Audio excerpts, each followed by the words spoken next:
Espíritu de Dios,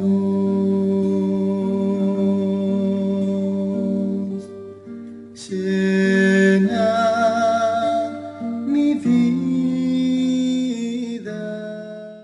Hola, ¿cómo están? Bueno, ya llegando al quinto domingo de Cuaresma, vamos a compartir la palabra que el Señor hoy nos regala, que es del Evangelio de Juan, capítulo 8, versículos 1 al 11, que es una palabra fuerte que nos interpela intensa y profundamente. Así que nos disponemos a escucharla, poniéndonos en presencia de Dios, en el nombre del Padre, del Hijo y del Espíritu Santo.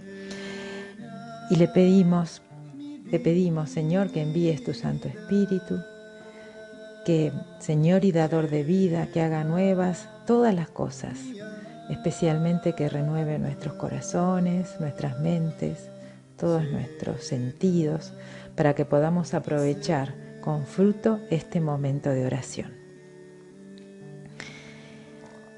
Lectura del Santo Evangelio según San Juan. Jesús fue al Monte de los Olivos. Al amanecer volvió al templo y todo el pueblo acudía a él. Entonces se sentó y comenzó a enseñarles. Los escribas y los fariseos le trajeron a una mujer que había sido sorprendida en adulterio y poniéndola en medio de todos, dijeron a Jesús: Maestro, esta mujer ha sido sorprendida en flagrante adulterio. Moisés en la ley nos ordenó apedrear a esta clase de mujeres. ¿Y tú qué dices? Decían esto para ponerlo a prueba, a fin de poder acusarlo. Pero Jesús, inclinándose, comenzó a escribir en el suelo con el dedo. Como insistían, se enderezó y les dijo: El que no tenga pecado, que arroje la primera piedra. E inclinándose nuevamente, siguió escribiendo en el suelo. Al oír estas palabras, todos se retiraron, uno tras otro, comenzando por los más ancianos. Jesús quedó solo con la mujer que permanecía allí, e incorporándose le preguntó: Mujer, ¿dónde están tus acusadores? ¿Nadie te ha condenado? Ella le respondió: Nadie, Señor. Yo tampoco te condeno, le dijo Jesús. Vete, no peques más en adelante. Palabra del Señor. Gloria a ti, Señor Jesús. Bien, ¿qué nos dice esta palabra que acabamos de escuchar? En primer lugar, el primer versículo, que casi hasta parece inconectado, ¿no?, con el relato que después viene, nos dice que Jesús fue al Monte de los Olivos, lugar de oración, lugar de encuentro profundo con su corazón, con el Padre. Eso solito, Jesús fue al Monte de los Olivos. Y después todo este relato, donde desde muy tempranito, dice al amanecer, el Señor, que está ya recorriendo Jerusalén, vuelve al templo, donde la gente lo seguía, lo escuchaba, estaban atentos, unos decían, ¿quién es este que habla con tanta autoridad, con tanta sabiduría? Este que se proclama como el agua viva, como fuente de agua viva. Bueno, en esta situación donde todo el poder político está con los ojos puestos sobre el Señor, buscando el modo, la manera de sacarlo de la escena, y algunos ya piensan en matarlo, el Señor sigue su misión, vuelve al templo a atender al pueblo que acudía a él. Y nos dice la palabra que el Señor se sentó y comenzó a enseñarles cómo hacía cada día.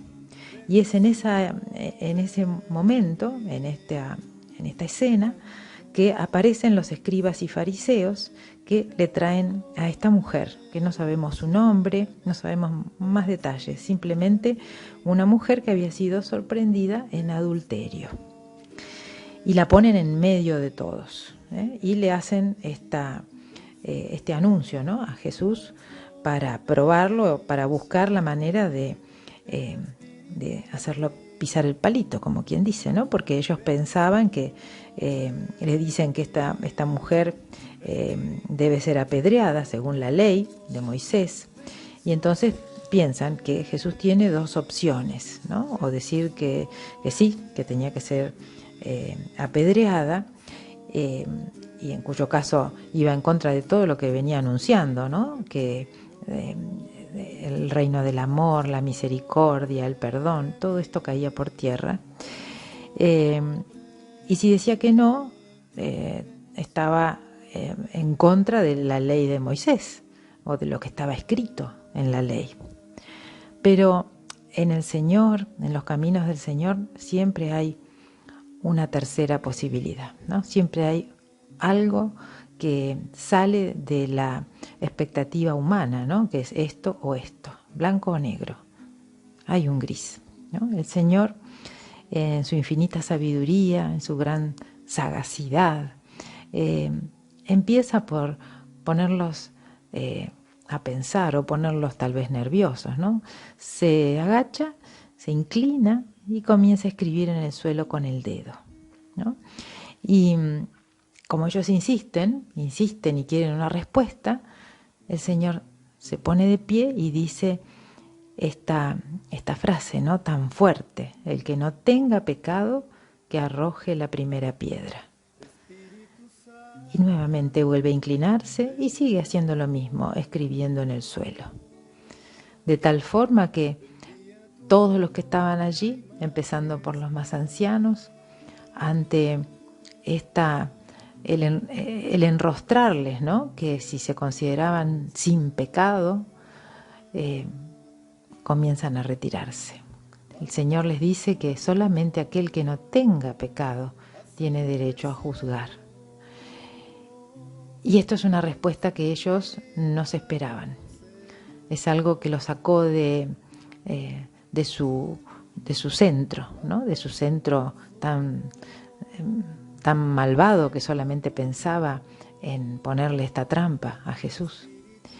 Y empezaron a retirarse uno a uno, y Jesús quedó solo con la mujer, que quedó allí, seguía allí de pie. Y entonces el Señor, incorporándose, le pregunta: ¿dónde están tus acusadores, mujer? ¿Nadie te ha condenado? Nadie, Señor, responde ella. Y entonces el Señor le dice: yo tampoco te condeno. La despide, la envía: vete y no peques más en adelante. Es muy precioso ver estas palabras que el Señor tiene para con esta mujer. Y como al decir de nuestro obispo, Monseñor Mestre, en el análisis de esta palabra, con esos puntos, ¿no?, como a él le gusta ser tan didáctico, los dos no y no. Como que yo no te condeno y no peques más. O sea, estas palabras que le abren el camino a esta mujer, el camino de la libertad, ¿no? El camino de sentirse perdonada, de sentirse abrazada por la misericordia del Señor y alentada a través de esto a no pecar más. Y otra de las cosas, ¿no?, que podemos ver en esta palabra es cómo la perversidad de los fariseos y de los escribas, que ellos buscaban en sus ocultas intenciones ver de qué manera ponerle esta trampa a Jesús. De ninguna manera les importaba ni la mujer, ni hacer algo que fuera constructivo para la fe o el camino espiritual de ellos, sino que ellos solamente tenían unas segundas intenciones de ponerlo en apuros a Jesús para que él dijera una de las dos posibilidades, como antes dijimos, y que de esa manera se lo pudiera denunciar. Se lo pudiera denunciar como un mentiroso o como alguien que no cumplía la ley. Y por otro lado, también es muy lindo hacer foco en que este camino hacia el perdón y la misericordia tiene en cuenta que es para todos, ¿no? Que el pasado, por más pecador que haya sido, o más pecadora que haya sido esta mujer, o cualquiera de nosotros, el pasado no nos condena. Impacta, ¿no? Impacta cómo el Señor pone en el centro el bien de la persona, más por encima, absolutamente por encima de los pecados de esa persona. Que el pecado, por más tremendo que sea, y todo lo que la persona trae, el pasado más negro, puede ser reconciliado por el Señor, porque Dios hace nuevas todas las cosas.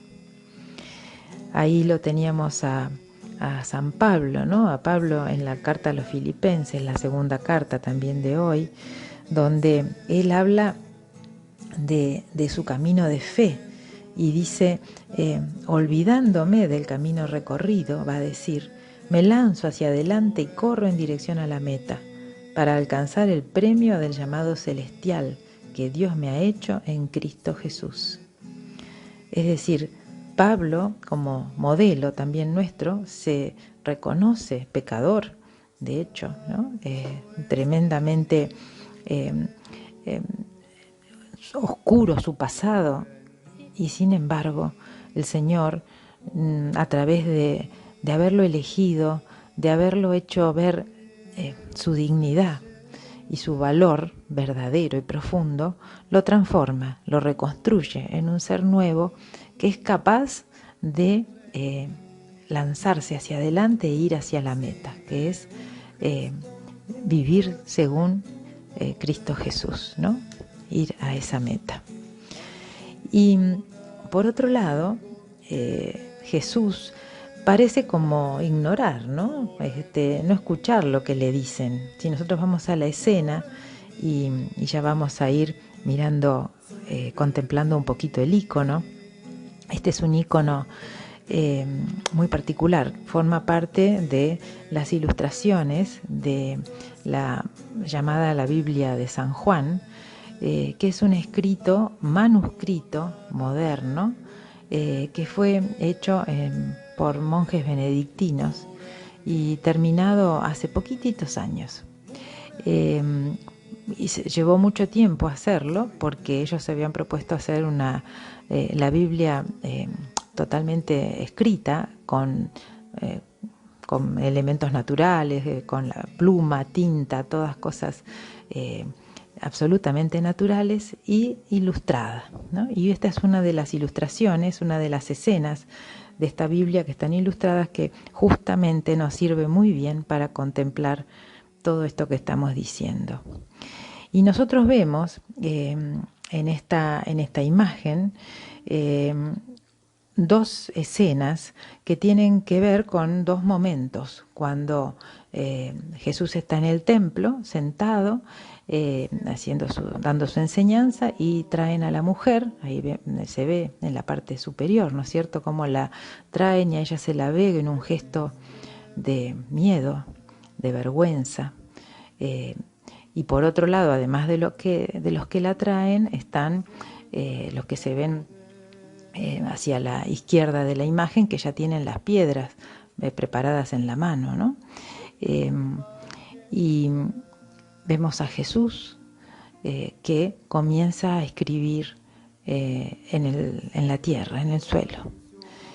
Y en la escena inferior vemos lo que sucede finalmente, ¿no? Después de que el Señor ha dicho esta palabra, ¿no? De que no tenga pecado, que arroje la primera piedra. Y vemos todas las piedras en el suelo, vemos que se han ido todas las personas que antes estaban y que permanecen allí Jesús y la mujer de pie. Vemos también lo que representa el templo, las paredes, la puerta del templo, la cortina que ha sido levantada, porque el camino de libertad, el camino de liberación ha sido iniciado, ¿no? de esta mujer. Entonces les decía que llevándolo a nuestra vida, ¿no? Jesús parece ignorar o no escuchar lo que los demás dicen. Escribe en la tierra. Y podríamos decir que está escuchando algo más profundo, ¿no? Escucha a la multitud que proyecta desde sus lados oscuros su propia oscuridad sobre la mujer. Escucha la manipulación, escucha a una multitud deshumanizada. Y lo mismo me pasa a mí, cuando yo juzgo, cuando condeno con mis palabras, con mis argumentos o con mis prejuicios. El Señor debe estar escribiendo en la tierra, escuchando lo más profundo, ¿no? que hay en mi corazón cuando juzgo, escuchando mi resentimiento, mi odio, mi bronca, escuchando cómo me molesta cosas de esa persona o de esa situación y por eso juzgo, pidiendo la muerte, pidiendo que desaparezca esa persona, ¿no? O la saco de mi vida, o digo cosas que son agresivas u ofensivas. Entonces, podemos decir que cuando creo que Jesús no me escucha, tantas veces decimos que Jesús no me escucha, tal vez el Señor ha estado todo el tiempo inclinado en el suelo de mi ser, en el suelo de mi corazón, escribiendo y escuchando todo lo que he estado experimentando. Seguramente estaba esperando el momento para ponerse de pie y decirme lo adecuado. Decirme lo que me ayude a tomar conciencia suficiente de mi dignidad y de mi humanidad, porque las palabras del Señor son siempre curativas, vivificantes. Entonces, la invitación, mientras contemplamos el icono, y es a reconocer a mi propio fariseo, a mi propio escriba interior, a esta forma que tengo a veces rápida para juzgar. Y qué difícil es soltar las piedras. Ver esto en mi vida. ¿En qué lugar me ubico? Si me ubico en el lugar de estos que ya están listos con las piedras, de los que traen a la mujer y la ponen ahí en medio. En el lugar de la mujer. ¿En qué lugar estoy, Señor? ¿Cuáles son las situaciones que me esclavizan y me atan hoy? ¿Qué cosas me hacen sentir condenada, condenado, ¿no? ¿O qué cosas de mi vida pasada me atormentan hoy y no me dejan desplegar mi vida y buscar el camino nuevo? Dejar que Dios irrumpa en mi vida y en mi pasado y haga nuevas todas las cosas.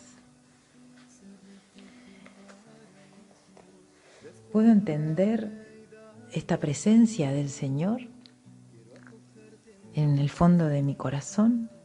Disponerme a sentir cómo el Señor en sus silencios también me está hablando. Y entonces, después de meditarlo, de contemplarlo, de rezar con este icono, vamos a poder decir, como también dice el Salmo de hoy, el Salmo 125, que en uno de sus versículos dice Grandes cosas hizo el Señor por nosotros y estamos rebosantes de alegría. El sembrador va llorando cuando esparce la semilla, pero vuelve cantando cuando trae las gavillas. Sí, Señor, te doy gracias, te alabo y te bendigo, porque siempre estás grande con nosotros cuando te dejamos, Señor. Que nuestra vida sea un camino de libertad, de liberación, donde podamos escucharte, dejar de aturdirnos con nuestros juicios y prejuicios y escucharte a vos, para poder decir y cantar con el salmista: grandes cosas hizo el Señor por nosotros y estamos rebosantes de alegría. Amén. Gracias por la cruz, oh Dios, el precio que pagaste por mí, llevando mi pecado ahí, sublime amor, tu gracia me salvó. Gracias por tu amor, oh Dios, tus manos clavadas por mí, me has lavado, Señor, conozco hoy tu abrazo y tu perdón.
Gracias por la cruz, oh Dios, el precio que pagaste por mí, llevando mi pecado ahí, sublime amor, tu gracia me salvó. Gracias por tu amor, oh Dios, tus manos clavadas por mí, me has lavado, Señor, conozco hoy tu abrazo y tu perdón.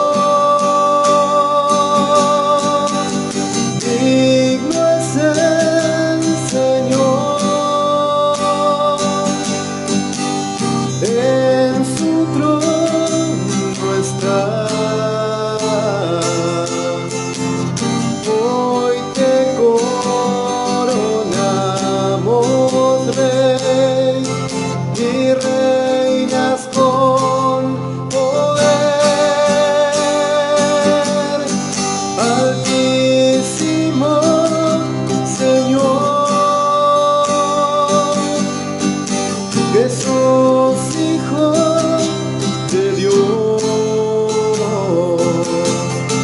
que a la